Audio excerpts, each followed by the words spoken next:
বিয়ে হওয়া সত্ত্বেও পড়াশোনার জন্য স্বামীর থেকে দূরে থাকতে হচ্ছে, এদিকে টিচাররা অ্যাটেন্ডেন্সের মার্কস দিতে দেন না, এটা কি গুনাহ হচ্ছে? আমার জন্য কোনটা বেশি জরুরি, পড়াশোনা কি সংসার?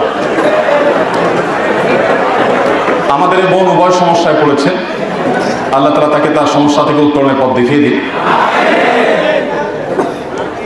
স্বামীর কাছে থাকতে গেলে, সংসার করতে গেলে টিচার অ্যাটেন্ডেন্স দিচ্ছেন না, আবার টিচারের কাছে অ্যাটেন্ডেন্স পেতে গেলে স্বামী অ্যাটেন্ডেন্স দিচ্ছেন না, জটিল সমস্যা। দেখুন,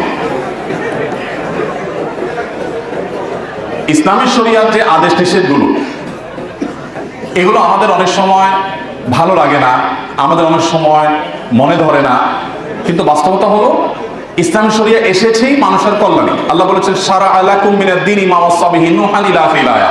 আল্লাহ যে শরীয়ত দিয়েছেন এটা লাকুম, মুফাসসিররা বলেছেন লাকুম আই লিইনতিফাইকুম, তোমাদের উপকারের জন্যই আল্লাহ শরীয়ত দিয়েছেন। অতএব শরীয়তের কোনো বিধান আমার বুঝে না আসলেও বুঝতে হবে যেটা তিতা ঔষধের মতো, আমার জন্য কল্যাণকর।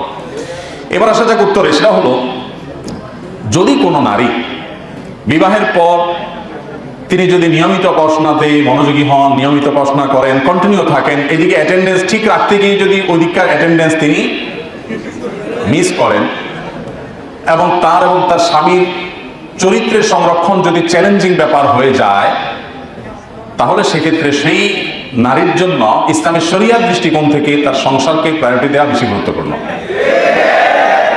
একটা অপ্রিয় মাসআলা দিয়েছি আমি, অপ্রিয় মাসআলা, অজনপ্রিয় মাসআলা, কিন্তু শরীয়তের নির্দেশ না এটা।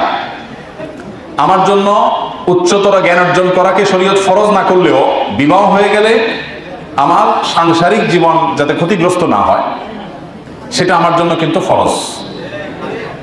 এই যে প্রায়োরিটি, এটা বুঝতে পারাটা গুরুত্বপূর্ণ।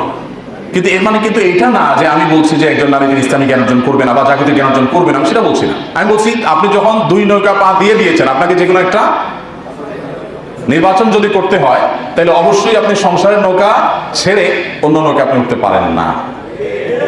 এটা হলো যদি আপনি দুই নৌকার কোনো একটা আপনাকে বাছাই করতে হয়। তবে এই পরিস্থিতি খুব রেয়ার কেস, খুব অল্প ক্ষেত্রেই হবে। বেশিরভাগ ক্ষেত্রেই সমন্বয় সাধন করা সম্ভব। আপনি সমন্বয় সাধন করার জন্য আপ্রাণ চেষ্টা করলে সেটা অসম্ভব নয়। যদি সমন্বয় সাধন করতে পারেন সেটা সবচেয়ে উত্তম। যে আপনি যদি পর্দা প্রশিদের সাথে আপনার জ্ঞান অর্জনকেও ঠিক রাখলেন, সংসারকেও ঠিক রাখতে পারলেন, তাহলে সেটা হবে সবচেয়ে উত্তম। এবং সেটা চেষ্টা করলে খুব বেশি কঠিন কোনো বিষয় নয়, ব্যালেন্স করা অনেকখানি সম্ভব হতে পারে।